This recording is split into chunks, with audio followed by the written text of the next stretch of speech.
Hi boys and girls, back for another story today, and today's story is a new book that I just got, and it's called The Lion Inside. The author is Rachel Bright, and the illustrator is Jim Field. Let's read. In a dry, dusty place where the sand sparkled gold stood a mighty flat rock, all craggy and old.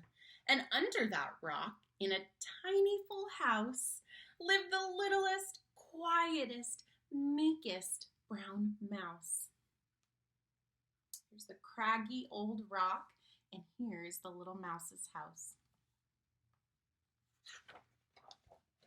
He was so very tiny, so incredibly small, that nobody ever noticed him, ever at all. He got stepped on, ow! He missed out on stuff, ouch! Ignored and forgotten, his mouse life was tough.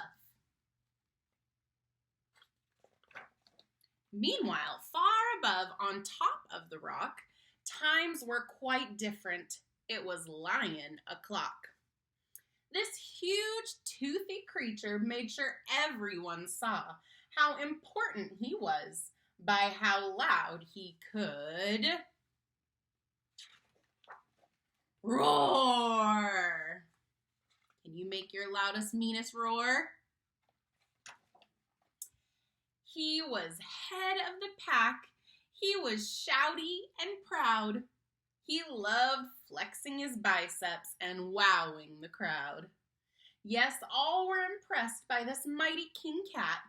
If only, thought Mouse, I could be more like that.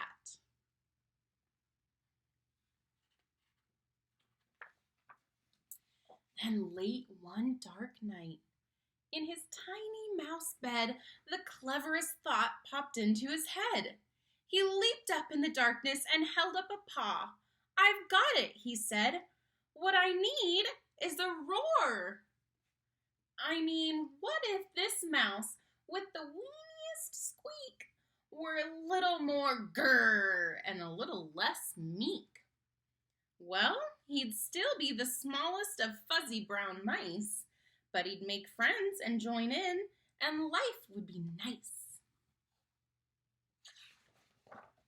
Yes, thought the mouse, I must find out how. I will learn to roar, and I will learn it now.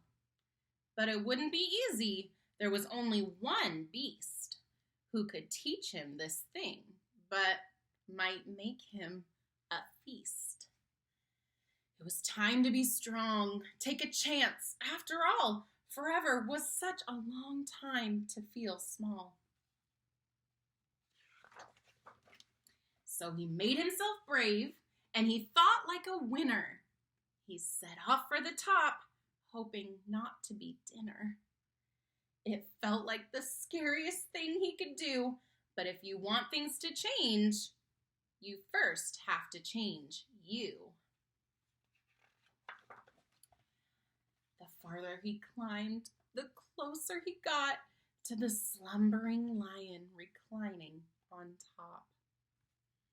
Then at last, as he stood on his tippity toes, he found himself suddenly nose to nose. Pardon me. Wake up, Mr. Lion. You've got company. Squeak, Mr. Lion. What I've come to you for is squeak. Do you think you could teach me your roar?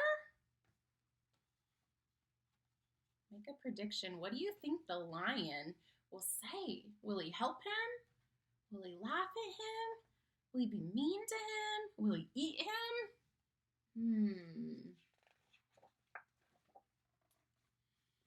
A silence befell that twinkling plain. Lion opened his eyes and puffed up his mane. Time went so slowly, it felt like a week.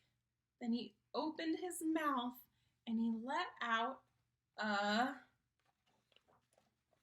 eek!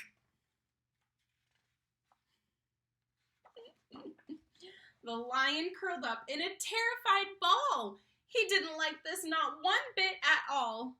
"Don't hurt me," he whimpered. "Oh, try and be nice." Well, this mighty great lion was frightened of mice. "Don't worry," Mouse peeped. "I'm here as a friend. Let's hang out together, be pals to the end."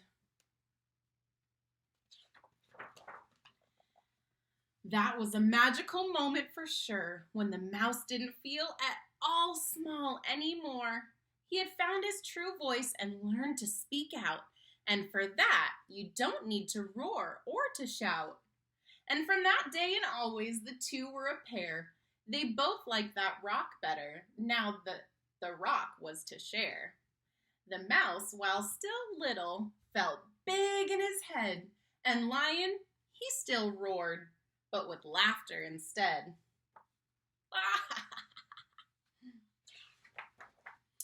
Yes, that day they both learned that no matter your size, we all have a mouse and a lion inside.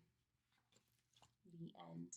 I love that book because it tells us that it's okay if we're kind of scared sometimes. We just have to face our fears and be strong like the mouse. And sometimes we might think we're so good at something like the lion, but sometimes things can still scare us like mice. So remember that. You can be a mouse and you can be a lion at the same time. It's okay. I can't wait for another story tomorrow. If you guys want to send me a voice message or a picture of what you're doing today or a drawing, go for it. I'll see you guys tomorrow. Bye.